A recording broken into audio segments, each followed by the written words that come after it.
देश भर के स्कूल्स और कॉलेजेस को शट डाउन कर दिया गया है और बांग्लादेश की सरकार ने मोबाइल इंटरनेट सर्विसेज को भी सस्पेंड कर दिया। মুক্তিযোদ্ধাদের নাতিপুতিরাও পাবে না, তাহলে কি রাজাকারের নাতিপুতিরা পাবে? इस तरीके का लो लेवल आर्ग्यूमेंट एक प्रधानमंत्री को सूट नहीं करता। बांग्लादेश की प्रधानमंत्री शेख हसीना को अब प्रोटेस्टर्स डिक्टेटर करके भी पुकार रहे हैं। तो आज हम रिएक्शन करने वाले हैं Bangladesh is burning what's wrong by Dhruv Rathee. यार बांग्लादेश के हमारे बहुत सारे सब्सक्राइबर हैं और बांग्लादेश में भी बहुत ज़्यादा इशू चल रहा है स्टूडेंट्स एंड वर्सेस गवर्नमेंट का। तो यार स्टूडेंट के साथ गवर्नमेंट का क्या इशू चल रहा है वो समझने के लिए हम लोग ध्रुव राठी का वीडियो देख रहे हैं। बेसिकली हमको बहुत सारी चीज़ें तो कमेंट्स के थ्रू पता चल रही है, लाइक हमारे बहुत सारे फॉलोअर्स भी हैं फेसबुक पे। अगर आप लोगों ने फेसबुक पे फॉलो नहीं किया तो लिंक डिस्क्रिप्शन में जाके फॉलो कर सकते हो। यूट्यूब पे देख रहे हो तो प्लीज़ सब्सक्राइब कर देना। चलो पहले देख लेते हैं और पूरी बात हम एंड में करेंगे और हमारे पॉइंट ऑफ व्यू देंगे कि हमें क्या लगता है। वैसे हम हमारे पॉइंट ऑफ व्यू फेसबुक पर पोस्ट कर चुके हैं, तो प्लीज़ एंड तक वॉच जरूर करना। चलो नमस्कार दोस्तों, पिछले महीने बांग्लादेश में भारी संख्या में स्टूडेंट सड़कों पर उतरे प्रोटेस्ट करने के लिए। शुरुआत में तो ये प्रोटेस्ट पीसफुल ही थे, लेकिन अब हालातों ने बड़ा खौफनाक और हिंसक मोड़ ले लिया है। बांग्लादेश में अब एक मिलिट्री कर्फ्यू डिक्लेयर कर दिया गया है। Troops on the streets, a strict curfew, a near blackout of communication.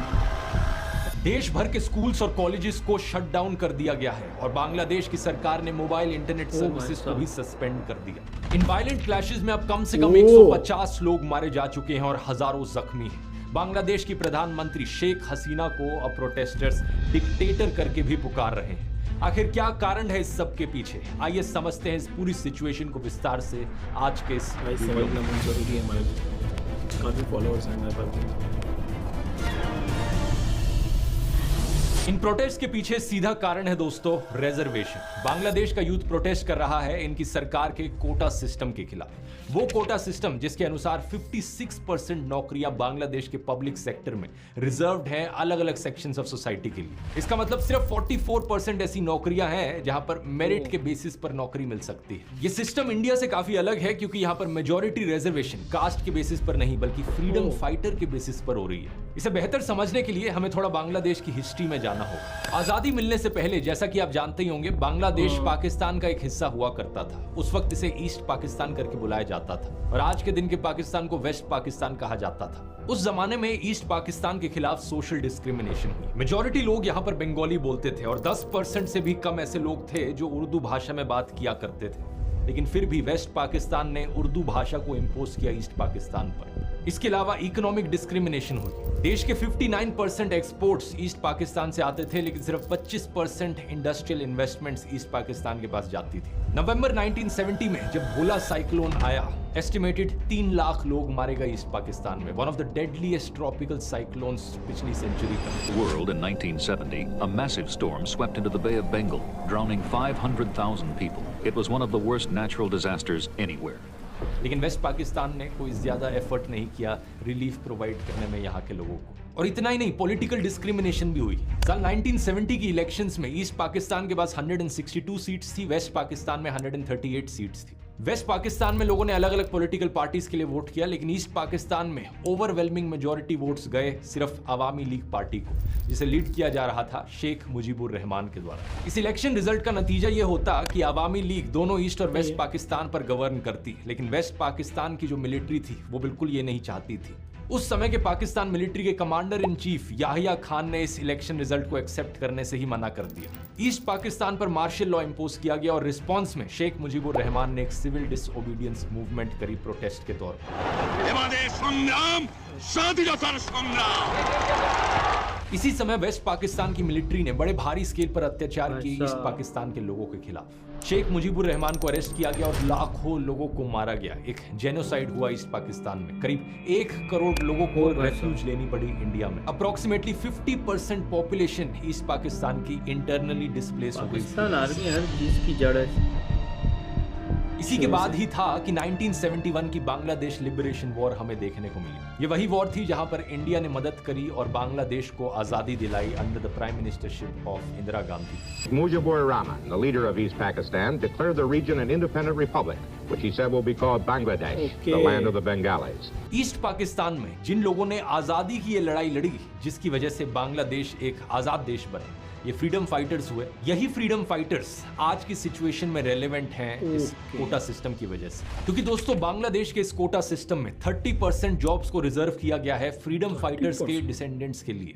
इसके अलावा कुछ और रिजर्वेशंस हैं, जैसे कि 10% औरतों के लिए, 10% जिला कोटा है बैकवर्ड डिस्ट्रिक्ट्स के लिए, 5% रिजर्वेशन है एथनिक माइनॉरिटीज के लिए और 1% रिजर्वेशन है उन लोगों के लिए जिन्हें फिजिकल डिसेबिलिटीज हो। इन सभी नंबर्स को एडअप करोगे तो टोटल 56% रिजर्वेशन बनती है, लेकिन मेजॉरिटी शेयर 56% में से है ये 30% फ्रीडम फाइटर्स का कोटा। इस आर्टिकल को देखिए, ढाका यूनिवर्सिटी में पढ़ने वाले 3rd ईयर इंटरनेशनल रिलेशंस के एक स्टूडेंट फहीम फारूकी, जो कि एक प्रोटेस्टर भी हैं, इनका कहना है कि ये प्रोटेस्ट बेसिकली कोटा सिस्टम की रिफॉर्मेशन के लिए है। प्रोटेस्टर्स चाहते हैं कि एथनिक माइनॉरिटीज वाली रिजर्वेशन और फिजिकल डिसेबिलिटीज वाली रिजर्वेशन को छोड़कर बाकी सारी रिजर्वेशंस हटा दी जाए सरकार के द्वारा। यहां पर ये फ्रीडम फाइटर्स वाली रिजर्वेशन सबसे इंटरेस्टिंग है, क्योंकि इसकी शुरुआत साल 1972 में ही हो गई थी, आजादी मिलने के सिर्फ 1 साल बाद। इनकी मिनिस्ट्री ऑफ कैबिनेट सर्विसेज ने उस साल एक ऑर्डर इशू किया था कि फ्रीडम फाइटर्स के लिए एक कोटा होना चाहिए। जिन लोगों ने अपनी लाइफ को रिस्क पर डाला, जिन लोगों ने संघर्ष किया अपने देश को आजादी दिलाने के लिए, उन लोगों के लिए 30% नौकरियां रिजर्व की जाए। नोट करने वाली बात यह है कि यह चीज सिर्फ फ्रीडम फाइटर्स के लिए एप्लीकेबल थी।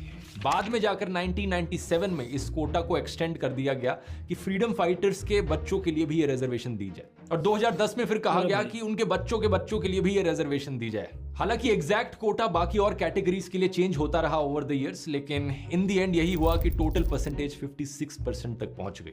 2010 के इस ग्रैंड चिल्ड्रन वाले फैसले के बाद 2012-13 में एक बड़ी मूवमेंट भी हुई थी बांग्लादेश में इस कोटा सिस्टम के खिलाफ। इंडिया में जैसे यूपीएससी है, यूनियन पब्लिक सर्विस कमीशन का एग्जाम, ऐसे ही बांग्लादेश में है बीपीएससी का exam, Bangladesh public service commission. करीब 4 लाख ग्रेजुएट्स हर साल 3000 सिविल सर्विस जॉब्स के लिए कंपीट करते हैं बांग्लादेश में। काफी खराब हालत है और नौकरियों की सख्त कमी है।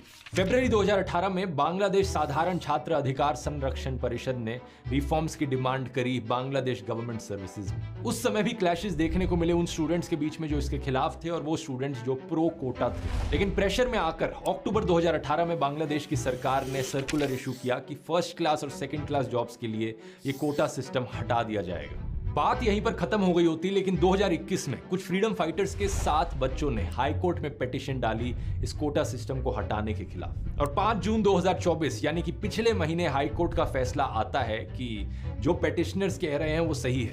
सरकारी सर्कुलर को इलीगल डिक्लेयर कर दिया जाता है और कोटा सिस्टम को वापस इंट्रोड्यूस कर दिया जाता है। यही कारण था कि पूरे देश भर में प्रोटेस्ट फिर से जाग उठते हैं।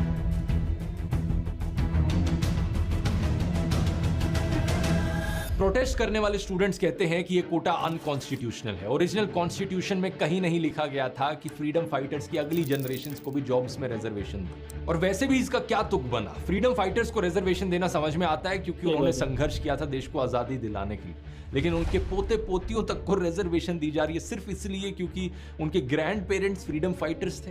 लेकिन बात सिर्फ यहां खत्म नहीं होती, इस रिजर्वेशन में करप्शन के भी आरोप लगे हैं। एक्चुअली में ये कौन डिसाइड करेगा कि कौन फ्रीडम फाइटर है और कौन फ्रीडम फाइटर नहीं है? सरकार ने ये रिस्पॉन्सिबिलिटी खुद को दी कि सरकार डिसाइड करेगी कि कौन फ्रीडम फाइटर होगा। पिछले 15 सालों से बांग्लादेश में रूलिंग पार्टी रही है अवामी लीग और प्राइम मिनिस्टर रही है शेख हसीना। ये वही पॉलिटिकल पार्टी है जिसने संघर्ष किया था बांग्लादेश को आजादी दिलाने में। प्रोटेस्टर्स का कहना है कि ये फ्रीडम फाइटर का रिजर्वेशन अवामी लीग के लोगों को डिस्प्रपोर्शनेटली ज्यादा बेनिफिट देता है। फ्रीडम फाइटर्स की लिस्ट में जिन लोगों का नाम इंक्लूड किया गया है उन नामों को लेकर कम से कम 60,000 ऑब्जेक्शंस उठी हैं और इन ऑब्जेक्शंस को सरकार के द्वारा रिजॉल्व नहीं किया गया है। 10 जुलाई को यह बात सुप्रीम कोर्ट तक पहुंचती है और सरकार हाई कोर्ट के फैसले के खिलाफ सुप्रीम कोर्ट में जाती है अपील करने। सुप्रीम कोर्ट हाई कोर्ट के फैसले पर रोक लगा देता है, लेकिन प्रोटेस्ट रुकते नहीं है। स्टूडेंट्स और टीचर्स के अलावा बांग्लादेश की ऑपोजिशन पार्टीज भी इसमें जुट जाती हैं, जैसे कि बांग्लादेश नेशनलिस्ट पार्टी। प्रोटेस्टर्स को कन्फ्रंट करने के लिए 7,000 से ज्यादा पैरामिलिट्री के ट्रूप्स बुलाए जाते हैं। पुलिस यहां पर टीयर गैस, रबर बुलेट्स और साउंड ग्रेनेड्स का इस्तेमाल करती है। यूनाइटेड नेशंस के सेक्रेटरी जनरल की तरफ से भी स्टेटमेंट आती है कि सरकार डेमोन्स्ट्रेटर्स के खिलाफ कोई भी थ्रेट और वायलेंस ना इस्तेमाल करे। इसके अलावा प्रोटेस्टर्स और बांग्लादेश छात्र लीग के बीच में भी क्लैश देखने को मिलता है, जो कि स्टूडेंट विंग है अवामी लीग पार्टी का। दोनों साइड्स एक दूसरे को ब्लेम करती हैं। सरकार के लॉ मिनिस्टर कहते हैं कि सरकार प्रोटेस्टर्स के साथ बातचीत करने के लिए तैयार है। ये कहा जाता है कि सुप्रीम कोर्ट में एक अर्ली हियरिंग की कोशिश करी जा रही है ताकि जल्द से जल्द फैसला आए। ढाका यूनिवर्सिटी के बाहर स्टूडेंट्स नारे लगाते हैं कि हम अपने भाइयों का खून बर्बाद नहीं जाने देंगे।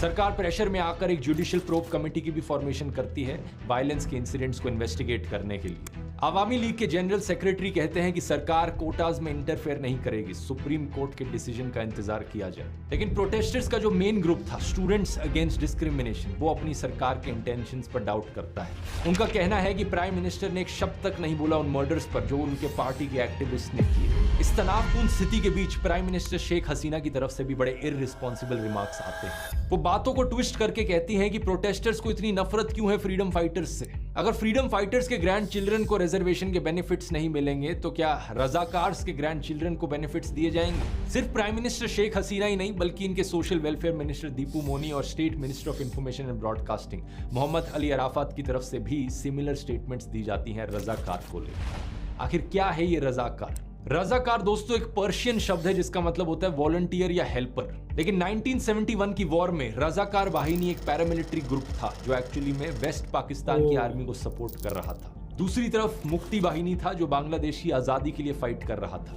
इस रजाकार वाहिनी में करीब 50,000 लोग थे जिन्होंने वेस्ट पाकिस्तान की आर्मी को सपोर्ट किया और ईस्ट पाकिस्तान के लोगों पर हो रहे अत्याचारों को इनकरेज किया या उसमें भाग लिया। 1973 में जब शेख मुजीबुर रहमान की सरकार बनी तो उन्होंने international crimes tribunal act introduce किया इन्हीं रजाकार लोगों को ढूंढने के लिए और पनिश करने के लिए। एंथ्रोपोलॉजिस्ट नयनिका मुखर्जी नोट करती हैं कि करीब 37,000 रजाकार्स को आइडेंटिफाई किया गया।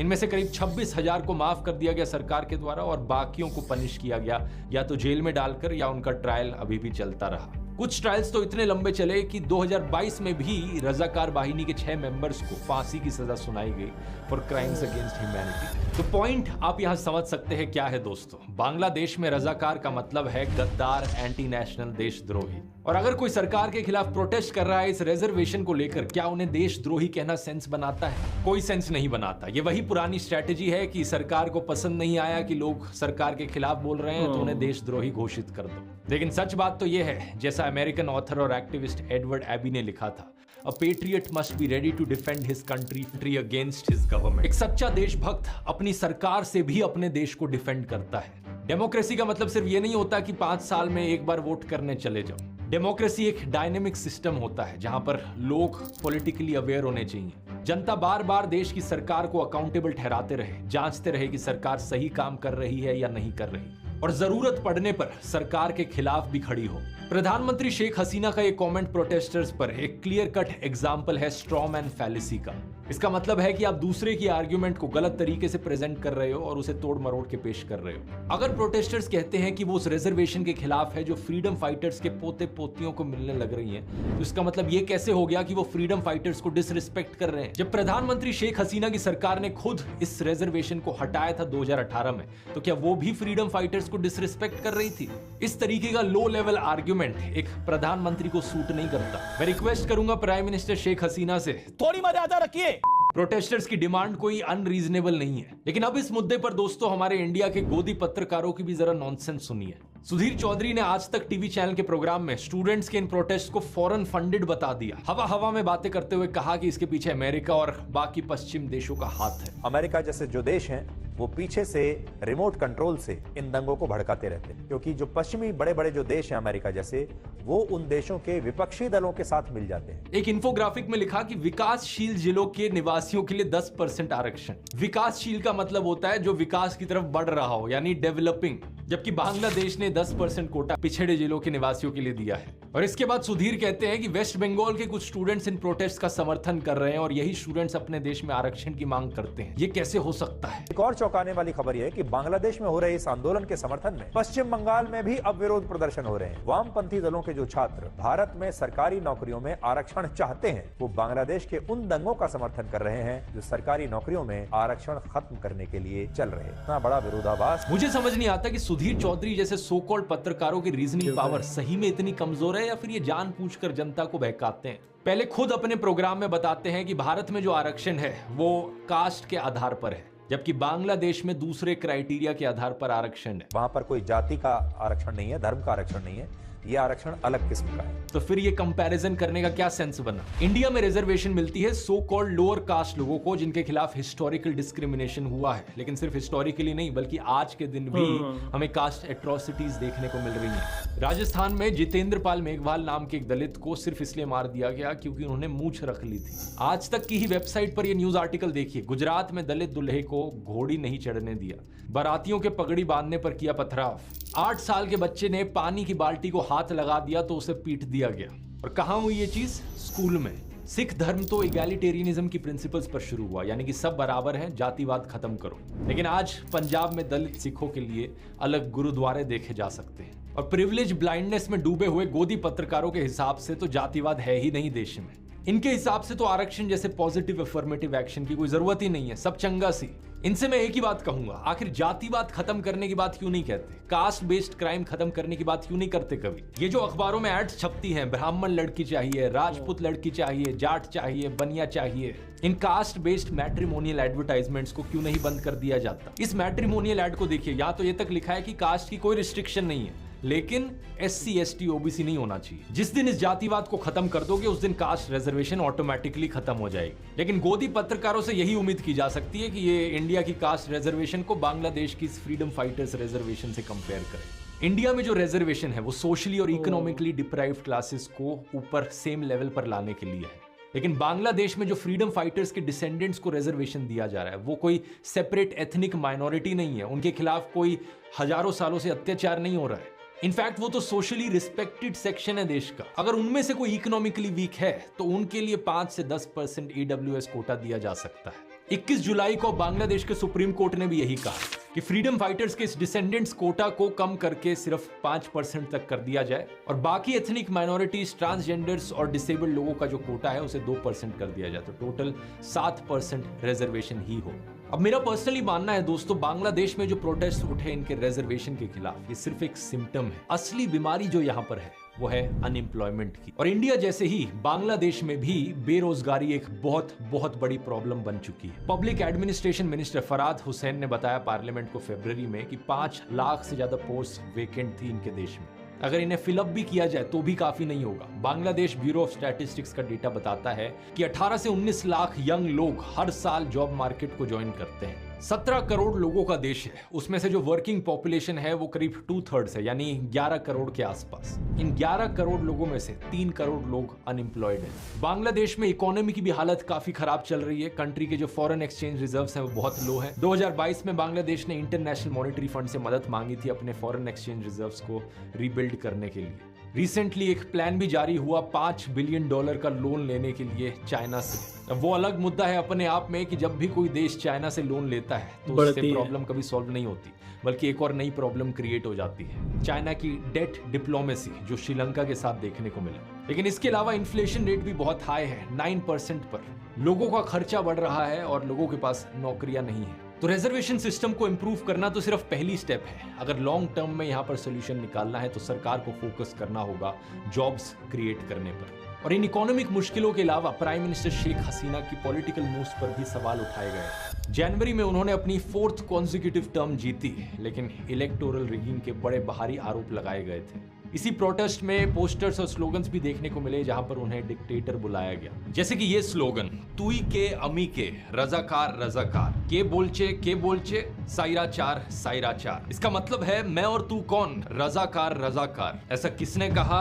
डिक्टेटर। उम्मीद है प्राइम मिनिस्टर शेख हसीना अपने देश के लोगों की प्रॉब्लम्स को समझ पाएंगी और एक पॉजिटिव अप्रोच यहाँ पर ले पाएंगी। ये तो पूरा वीडियो समझना पड़ेगा। बांग्लादेश की तो स्टोरी हमने पहले देखी हुई है, लेकिन भाई ये बंदा जो समझाता है ना वो अलग लेवल है। तो ध्रुव भाई बहुत कमाल का काम किया है। अभी की जो चल रही है सिचुएशन उसकी पूरी रिसर्च करके इनकी टीम ने जो वीडियो बनाया है, हम जैसे लोगों के लिए जो बंगाली ठीक से नहीं जानते, नॉन बेंगोलीज हैं, तो हम लोगों को अच्छे से समझ में आ गई वो चीज़ें कि क्या चल रहा है। हमको ये पता है कि स्टूडेंट एंड गवर्नमेंट का लफड़ा चल रहा है, लेकिन ये शुरू कैसे हुआ और इसके लिए सॉल्यूशन क्या क्या है। तो जो मैं समझ पा रहा हूँ कि हाँ भाई, जब आप 30% दे रहे हो तो उसको कम कर दो, मतलब आपको बंद नहीं करना है। तो आई थिंक सुप्रीम कोर्ट को ये फैसला लेना चाहिए। चलो ठीक है, अब गवर्नमेंट बंद नहीं करना चाह रही है और देशभक्ति वाला सीन है कि अगर बंद कर देंगे तो देशभक्ति पे सवाल उठने लग जाएगा, क्योंकि बाद में देशभक्ति पे भी सवाल उठेगा कि यार भैया जो स्वतंत्रता सेनानी थे उनके बच्चों को हम कुछ नहीं करेंगे क्या। तो कम कर किया जा सकता है, इतनी की ज़रूरत नहीं है। बल्कि पॉवर्टी के लेवल पर या फिर आय के आधार पर कि भाई किसी की आमदनी कम है, उसके घर में वो कमाने वाला नहीं है, उस आधार पर, डिसेबिलिटी के आधार पर, या फिर माइनॉरिटीज़ रहती होंगी वहाँ पे, हिंदूज़, एथिक्स या जो भी रहते हैं वहाँ पर, नॉन मुस्लिम्स रहते हैं, उनके आधार पर आप को बांटना चाहिए मेरे ख्याल से। ये सही बात है। ताकि वो लोग भी साथ मिलके देश का कुछ नाम कर पाए। अदरवाइज अगर ये सब चलता रहा, अगर देश के हर बंदे को अगर इक्वल राइट मिलता है ना, तो वो अपने देश के लिए बहुत ही प्राउडली काम करता है एंड वो अपने देश के लिए सच्चा रहता है। वो कभी भटकता नहीं है, वो कभी भी किसी की बातों में नहीं आएगा, वो कभी भी आपके अगेंस्ट नहीं जाएगा, देश के अगेंस्ट सोचेगा भी नहीं।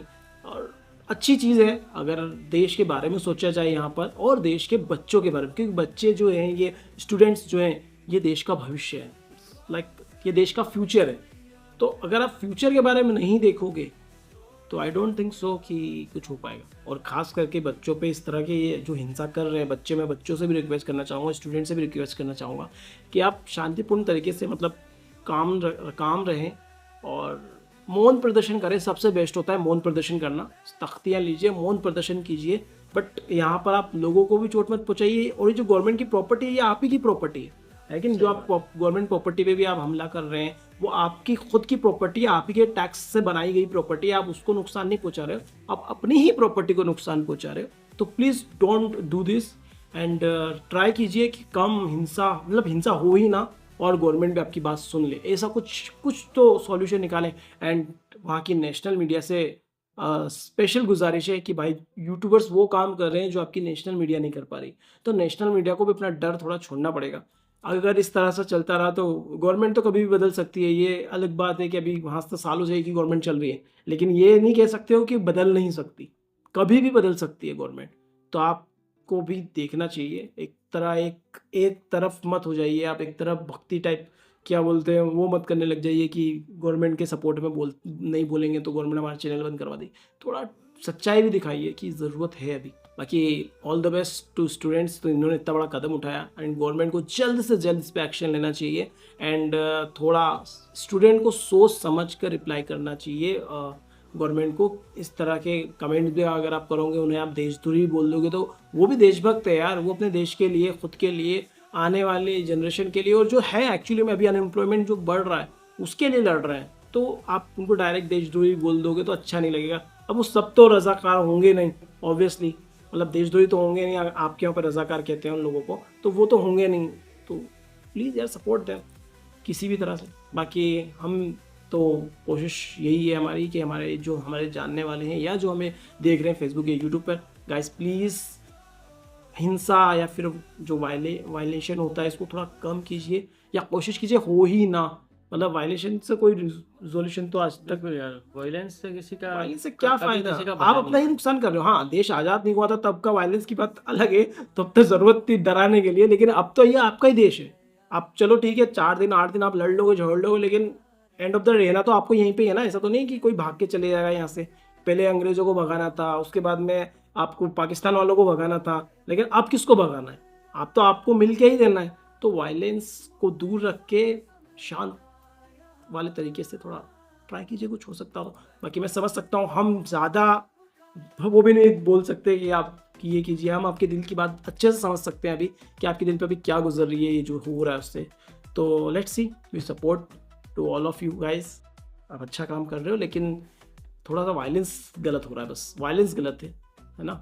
हमारे यहाँ पर स्ट्राइक्स पहले भी होती थी, लोग बैठते थे, मौन व्रत, ये वो अनशन चीज़ें, बहुत सारी चीज़ें होती थी, लेकिन इस तरह का वायलेंस बहुत, गांधी जी वाले रास्ते पे चलो यार, अच्छा काम करेगा वो रास्ता। वैसे पीसफुली कर रहे थे स्टार्टिंग में, जैसे स्टार्टिंग में किया हमने पीसफुली, लेकिन कभी सुनवाई नहीं होती, तो कुछ भाई पड़ता है, ये भी हो जाता है, पॉलिटिक्स भी आ जाती है इसमें बीच में। तो कई बार ऐसा होता है कि यार कोई पॉलिटिकल पार्टी ही करवाती है, इल्जाम स्टूडेंट पे लगा, और फिर वो एक बार जब शुरू हो जाता है ना, तो फिर वो ओरिजिनल मतलब जेन्युइन होने लग जाता है, फिर जेन्युइन वाले भी करने लग जाते हैं। फिर वो यार भी तो हमारे स्टूडेंट पे हाथ उठा रही पुलिस, तो हमारे स्टूडेंट को मार रही है, तो फिर वो रिप्लाई में मारने लग जाती है। जबकि होता ये कि इधर से भी ये लोग नहीं चाहते, उधर से वो लोग नहीं चाहते, लेकिन कोई इधर वाला जो पार्टी वाला रहता है, जो इस पार्टी के खिलाफ है, जो भी रूल कर रही है उसकी पार्टी के खिलाफ, वो आके इधर से स्टूडेंट की तरफ से 4 पत्थर इधर मार देगा, उधर से पुलिस वाले को 2-4 पुलिस वालों को बोल देंगे भाई इनको निपटाना शुरू करो तुम। तो वो इस तरह से हमने फिल्मों में देखा है ये होता है, और एक्चुअली में ये होता है तो फिल्में बनती है। तो ये एक्चुअली होता है, तो उसका भी थोड़ा ध्यान रखें आप, तो होगा, सब ठीक होगा, थोड़ा सब्र रखें। बाकी वीडियो ऑल द बेस्ट। बाकी हमारी बातें कैसे लगी, हमारा वीडियो कैसा लगा, मुझे पता अच्छा लगा तो प्लीज़ लाइक शेयर सब्सक्राइब कर देना, और फेसबुक पे देख रहे हो तो फॉलो जरूर करना। आप लोगों के लिए हम और वीडियो लाएंगे, अगर हमें पता चला तो ये बांग्लादेश की हिस्ट्री के बारे में हम जानने वाले हैं बहुत जल्दी, बांग्लादेश की हिस्ट्री थ्रू राठी के वीडियो से, तो देखते हैं। तो चलिए मिलते हैं आप लोगों से अगले वीडियो में। Till then make love not war.